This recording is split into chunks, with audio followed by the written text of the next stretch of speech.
Hello everyone, good morning. Welcome back to your YouTube channel Physics by Sanjeet Sir. I'm your biology mentor for class 11th and 12th. Class 12th में biotechnology principle and process chapter start है. ठीक है. इसे previous class में जो topic था वो था अपस्ट्रीम प्रोसेस. ठीक है. अपस्ट्रीम प्रोसेस किस में होता है तो डीएनए में देखने को मिलेगा. ठीक है. डीएनए में ये क्या होता है, expression of the produce PCR polymerise chain reaction. देखो पीसीआर क्या होता है, तो पीसीआर का फुल फॉर्म होता है पॉलीमेरेज चेन रिएक्शन. ठीक है. इसका किसका रिएक्शन होता है तो पॉलीमेरेज का रिएक्शन होता है. ठीक है. इसको डिस्कवर कौन किए थे तो कार्ले ल्यूसिस किए थे. ठीक है. ये किस पे हुआ था तो इन विट्रो फर्टिलाइजेशन पे होता है. ठीक है. इन विट्रो डीएनए का सीक्वेंस देखेंगे. ठीक है. ये इन विट्रो क्या होता है तो इन विट्रो जो होता है आउटसाइड द सेल. ठीक है. ये सेल को डेवलप किया जाता है. ठीक है. आउटसाइड द बॉडी के बाहर लेबोरेटरी में. ठीक है. अब देखो प्रोसेस पहले क्या होता है डिनेचरिंग. ठीक है. ये प्रोसेस क्या होता है तो इस प्रोसेस में आपको 94 डिग्री सेल्सियस. डिनेचरिंग में क्या होता है 94 से लेके 95 डिग्री सेल्सियस आपको टेम्परेचर दिया जाएगा. ठीक है. इसमें क्या होता है जो डीएनए होता है, डीएनए क्या होता है दूर दूर होता है, एक दूसरे के दूर होता है. ठीक है. इसमें क्या होता है जो प्रोसेस एक दूसरे से दूर होता है. ठीक है. और वहीं पे सेकंड में क्या होता है एनेलिंग. एनेलिंग में क्या होता है इसमें जो प्राइमर्स है इसमें छोटे छोटे प्राइमर्स लग जाते हैं. ठीक है. ये धीरे फिर इसका जो टेम्परेचर है वो धीरे धीरे क्या हो जाता है तो डिक्रीज कर जाता है. 50 डिग्री सेल्सियस से लेकर 56 डिग्री सेल्सियस हो जाता है.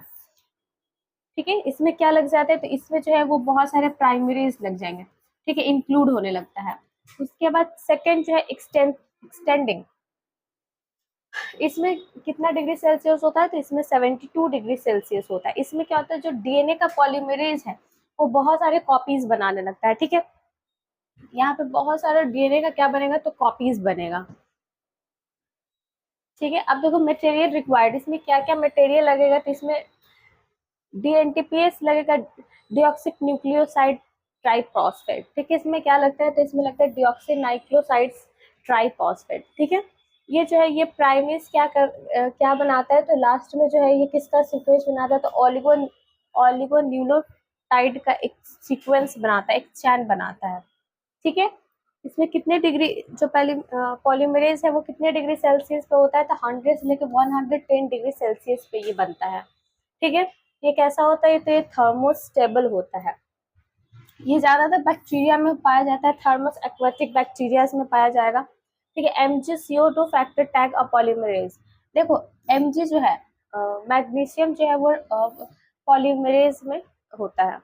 ठीक है. अब देखो ये जो डीएनए है इसका कहाँ कहाँ यूज होता है तो डीएनए का जो यूज होता है वो होता है इवोल्यूशनरी में. ठीक है. इवोल्यूशनरी को पता करने में, अपने पूर्वजों को पता करने में इसका यूज होता है.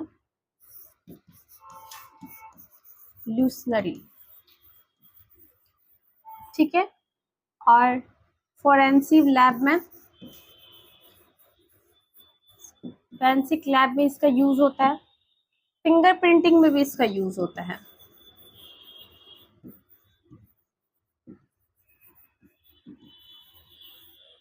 और म्यूटेशन में भी इसका हेल्प यूज होता है. ठीक है.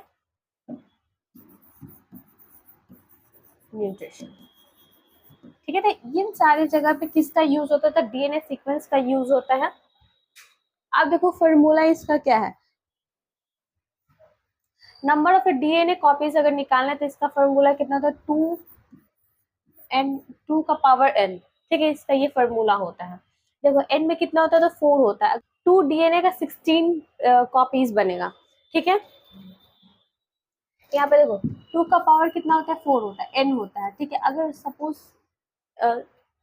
4 डीएनए का कॉपीज बनाना तो कितना बनेगा 16 कॉपीज बनेगा. ठीक है. अगर 16 का कॉपीज बनाना तो वो कितना बनेगा तो 2 बनेगा. अगर सपोज करो यहाँ पे 30 साइकिल्स है. ठीक है. तो इसका जो डीएनए है, डीएनए कॉपीज है वो कितना बनेगा तो 1 बिलियन बनेगा. 1 बिलियन कॉपीज बनेंगे. ठीक है. अब देखो ये सारे जो है एप्लीकेशन है पीसीआर का पॉलीमेरेज चेन का कहाँ कहाँ यूज होता है तो डीएनए फिंगरप्रिंटिंग में यूज होता है, म्यूटेशन में यूज होता है, इवोल्यूशनरी स्टडीज करने में भी यूज होता है, डायग्नोसिस और फोरेंसिक लैब में यूज होता है. ठीक है. It can detect the gene sequence of an infected agent. देखो इसको कहाँ यूज किया जाता है, तो इसको डिटेक्ट करने में भी यूज होता है। किसको डिटेक्ट करने में, जो इन्फेक्टेड एजेंट है उसको भी ये डिटेक्ट करने में, इसको खोजने में ये हेल्प करता है, ठीक है। It can detect an mutation that the causes of a certain disease.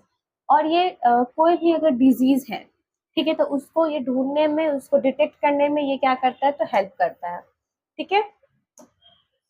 कोई भी अगर केस होता है, कुछ भी होता है, तो उसका जो पता होता है वो डीएनए से ही होता है, पॉलीमरेज चेन से होता है, ठीक है। अगर बाय द वे कोई भी कांड हो गया तो वो किससे पता चलता है, तो वो होता है डीएनए से ही पता चलता है, ठीक है, डीएनए फिंगरप्रिंटिंग से।